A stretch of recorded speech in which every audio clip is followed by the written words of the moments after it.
श्री स्वामी समर्थ. नमस्कार मंडळी. गुरुचरित्र वाचन म्हटलं की आपल्या डोळ्यासमोर अगोदर त्याविषयीचे नियम यायला लागतात. पण आता दररोज एक अध्याय गुरुचरित्र पारायण, कुठलाही नियम नाही. या वाचनाने आयुष्याचं सोनं होईल, सर्व इच्छा मनोकामना पूर्ण होतील आणि अनेक सेवेकरांच्या जीवनामध्ये या दररोज एक अध्याय वाचल्याने बरेच बदल झालेले आहेत. त्यांचं जीवन हे सुरळीत झालेलं आहे. त्यांच्या मनोकामना इच्छा पूर्ण होऊन ते निरोगीसुद्धा जीवन जगत आहेत.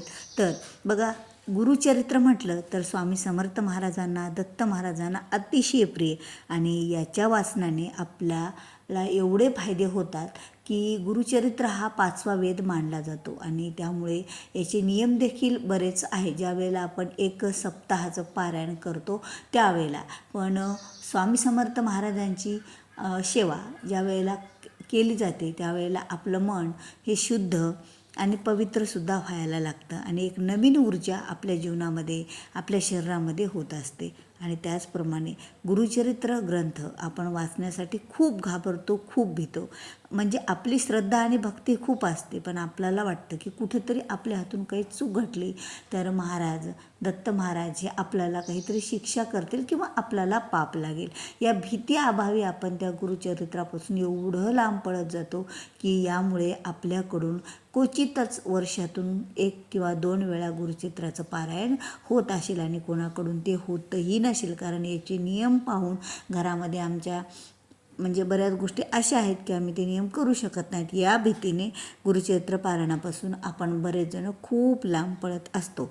पण आता दररोज एक अध्याय आपल्याला वाचायचा जर म्हटलं तर गुरुचरित्र पारायणाची जसं आपण पोथी जागेवर उचलायची नाही किंवा अशा अनेक गोष्टीचे नियम आहेत, तो कुठलाही नियम नाही. बघा, जसं आपण दररोज नित्यसेवा करतो स्वामी समर्थ महाराजांची, 3 अध्याय वाचतो. वाचणं झाल्याच्या नंतर आपण स्वामीचरित्र ठेवून देतो. परत दुसऱ्या दिवशी त्याच्या पुढच्या अध्यायापासून सुरुवात करतो आणि परत 3 अध्याय वाचतो आणि 7 दिवसामध्ये काय होतं, आपलं स्वामीचरित्र हे संपूर्ण होत असतं. दररोजच्या 11 माळी, 1 माळ असं आपण करतो.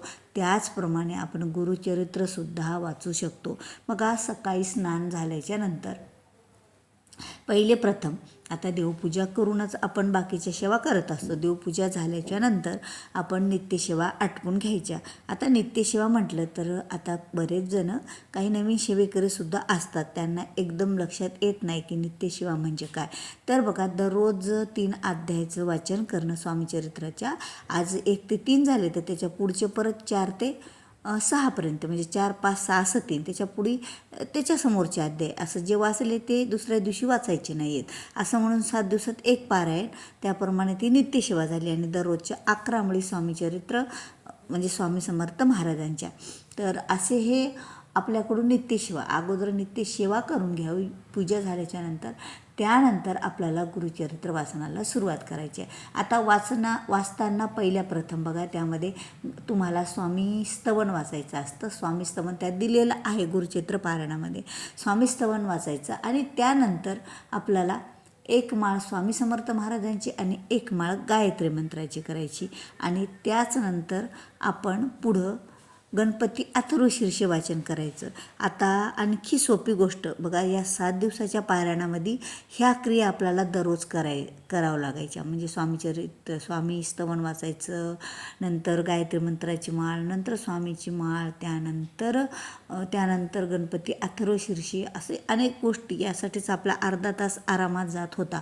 पण दररोज जर आपल्याला गुरुचरित्र पारायण वाचायचं असले तर याची काही गरज नाही. आता गुरुचरित्रामध्ये एकूण 53 अध्याय आहेत आणि पहिल्या दिवसाला ज्यावेळेला तुम्ही सुरुवात करसाल गुरुचरित्र हातात घेऊन, त्यावेळेला मात्र पहिल्या दिवशी हे संपूर्ण वाचन काढायचं आपण. म्हणजे स्वामी स्तवन, 1 माळ स्वामींची, गायत्री मंत्राची 1 माळ आणि त्याच्यानंतर गणपती अथर्वशीर्ष, हे एवढं पहिल्या दिवशी वाचन करायचं. मग तुम्ही दुसऱ्या दिवसापासून फक्त नित्यसेवा आटपून आपली स्वामींच्या माळे आणि स्वामीचरित्र वाचन झाल्याच्या नंतर आपण गुरुचरित्राचा पहिला अध्याय 1 दिवस वाचायचा, दुसऱ्या दिवशी दुसरा अध्याय वाचायचा आणि नंतर गुरुचरित्र ज्या ठिकाणी उचलून आपण ठेवतो त्या ठिकाणी उचलून ठेवलं तरी चालेल. जाग्यावर आसन किंवा गुरुचरित्राची पोथी ठेवण्याची आपल्याला गरजही लागणार नाही, कारण आपण याला दररोजच वाचन करणार आहोत. मग यामुळे आपल्याला याच्यामध्ये कुठलाच नियम सुद्धा आपण बाहेरचं परान्यावरचं वगैरे ह्या गोष्टी करण्याची सुद्धा गरज नसते. आपण सहज वाचू शकतो. फक्त महिलांचा जो मासिक धर्म आहे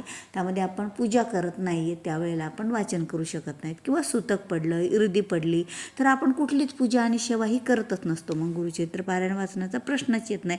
ज्या वेळेला आपण आपल्या घरातल्या पूजा करतो, सेवा करतो त्यावेळेला तुम्ही आवर्जून गुरुचरित्र पारायणातला एक अध्याय वाचायचा दररोजचा. 53 दिवसामध्ये संपूर्ण गुरुचरित्र आपलं पूर्ण होईल. आणि बघा, वेळही जास्त लागत नाही आणि दररोज आपण आपल्या गुरुच्या सानिध्यात राहतो.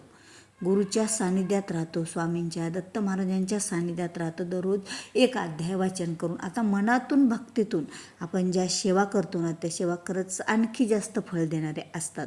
कारण त्या ठिकाणी आपलं मन लागलं वाचताना तर तिथल्या आपण त्या कथा आहेत त्या समजून घेतल्या तर आपल्याला सुद्धा आपल्या जीवनामध्ये कसं वागावं, कारण संसार कसा करावा, संसारात कसं वागावं आणि त्यामागे जे गुरुचरित्रामध्ये नरसिंह सरस्वती महाराजांनी, श्रीपाद श्री वल्लभ यांनी जे काही कार्य केले सर्व लोकांचे, म्हणजे सर्व भक्तांची दुःख दूर केले, त्यांच्या इच्छा मनोकामना पूर्ण केल्या, हे सर्व आपल्याला त्यामध्ये वाचायला तर मिळतात. खूप असं एवढं मस्त आहे ते गुरुचरित्र वाचन करताना.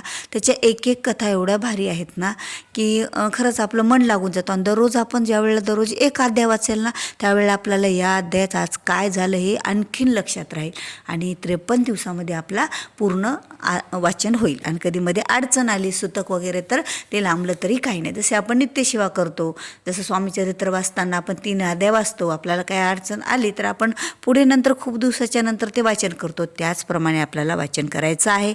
मग आता शेवटचा दिवस झाला तर याच्या कुठलाही नियम नाही आहे आपल्याला यामध्ये, त्यामुळे आपण लगेच पुन्हा वाचन करण्यासाठी पहिल्या अध्यायापासून सुरू करू शकतो. तर एवढं साधं सोपं आपल्याला दररोज जर आपण गुरुचरित्र पारायणाचा एक अध्याय वाचला, याला कुठलाही नियम लागू नसलेला, फक्त मासिक धर्म सुतक वगैरे ज्या वेळेला आपण पूजाच करणार नाही तर त्यावेळेला वाचन कसं बरं करणार. तर एवढं जर नियम असेल तर यानुसार आपण दररोज आंघोळ झाल्याच्या नंतर हे पारायणाचे एक अध्याय वाचला तर आपल्या जीवनात अनेक बदल होतील आणि आपल्या आयुष्याचं सोनंसुद्धा झाल्याशिवाय राहणार नाही. कारण गुरुचरित्र हा जो ग्रंथ आहे ना तो ग्रंथ इच्छा मनोकामना पूर्ण करणारा ग्रंथ आहे. आणि बऱ्याच आता तुम्ही जो कोणी व्हिडिओ ऐकत असतील त्यांनीसुद्धा कधी गुरुचरित्राचं पारायण केलं असेल 7 दिवसाचं आणि त्यांच्या कोणत्या तरी इच्छा आणि मनोकामना पूर्ण झाल्याच असतात. कारण स्वामी समर्थ महाराज हे तर दत्त महाराजांचेच अवतार. दत्त महाराज हे आपली इच्छा आकांक्षा पूर्ण करून आपल्या मनासारख्या बऱ्याच घटना आपल्यासोबत घडायला लागतात आणि आपलं मनसुद्धा शांत व्हायला लागतं. आपलं आरोग्याचे काही तक्रारी असतील तर ते आरोग्यसुद्धा आपलं चांगलं व्हायला लागतं.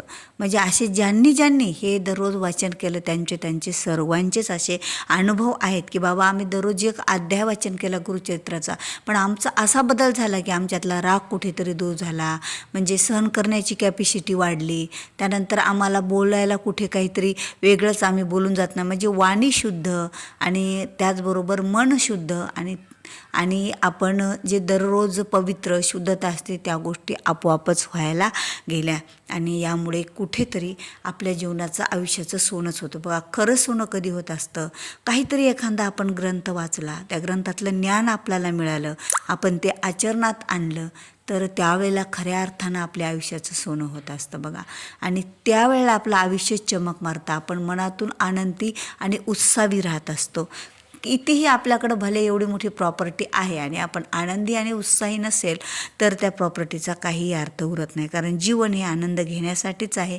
जीवनामध्ये आनंद असेल तर आपला जीवन आपण कसं जगून निघतो हेही समजत नाही. आणि स्वामी समर्थ महाराजांच्या, दत्त महाराजांच्या कृपेने तर गुरुचरित्र पारायण ग्रंथाचं फळ हे तर आपल्याला मिळतच असतं. तुमच्या सर्व इच्छा आकांक्षा तर महाराज पूर्ण करतीलच. त्यावेळेवर आणखीन आपण अध्यात्माकडे आपला कल होईल आणि आणखीन आपण जास्त म्हणजे स्वामीचे सेवेकरी होऊ, दत्त महाराजांच्या, स्वामी महाराजांच्या जवळ जाऊ.